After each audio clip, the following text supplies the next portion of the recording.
I wanted to make this video to discuss a rare experience I just experienced. In the past, in the same backyard, I buried a black bird. And right before I buried the bird, I was walking back from the store with my cousin, and I was explaining to him how spirits speak through people, or how the universe speak to us through animals or through signs.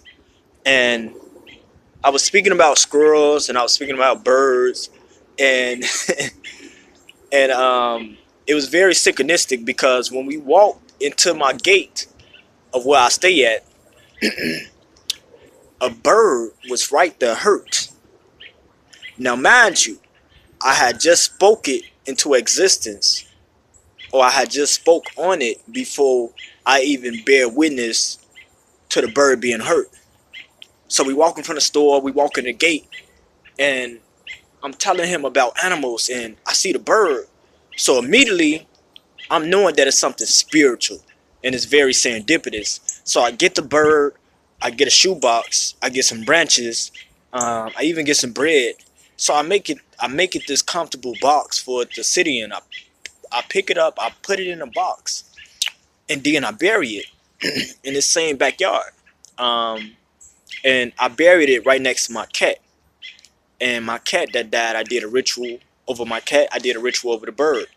Now, what took place today, I saw a cat in this same backyard, and it had a bird.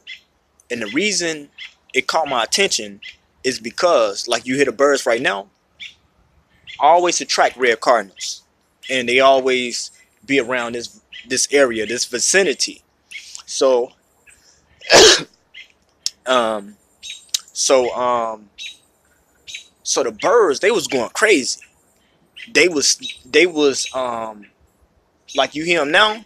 They was like 5 times more intense, or maybe 10 times more intense.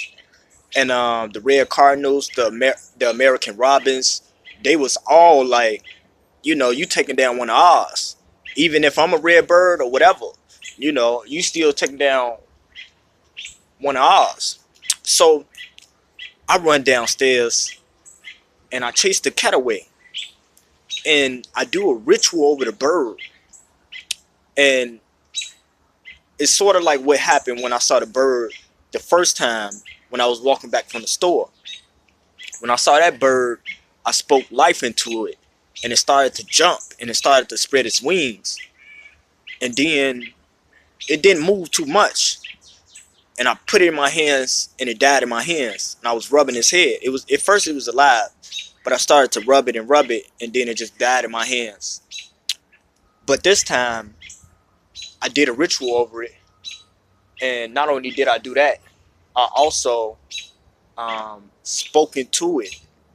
And the more and more I spoke into it, the more and more I called upon particular certain ancestors, and I utilized the depthness of my energy level in order to transfer my energy into the bird. So I did a guided ritualistic meditation of thought focus towards the bird, and basically giving it energy and giving it life. And the bird started to get up and it started to move and just hop around.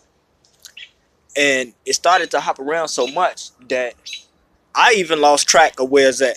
Because at first I was following behind it and I was trying to encourage it to get up and fly.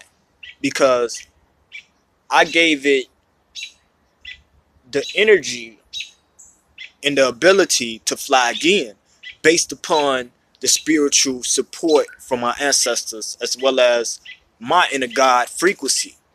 So I just wanted to share that message with y'all, is that it's certain things that pull us down from the level that we used to flying on. But it can only hold us down for so long because it's always a spiritual individual, a spiritual message that's coming to support us, to give us a helping hand no matter what we go through. Life sometimes has to pull us back to slingshot us forward. And sometimes life got to pull us down just so we can fly even higher. So that bird it has a chance to live and to fly again. And not only that, it has wisdom. It knows what it feels like to not be able to fly. And I know what it feels like to not be able to fly, but today is a new day. Right now is a new second. That bird get another chance to fly. We all get another chance to fly. Don't allow people insecurities of your greatness or their insecurities that come to the surface due to your presence and your greatness stop you from flowing in your greatness, because they feel that they can't control you and they feel that they can't predict your movements and your divine creative expression. And people feel what they don't understand, and they don't understand your existence because there's no one like you that ever existed. So when they see you, they're blown away because they never seen someone like you, because it's only one you. And people don't understand what's beyond their comprehension. And your power is beyond most people's comprehension. So know your worth, know your power, and know your value, and love yourself. And remember that eagles don't fly with pigeons.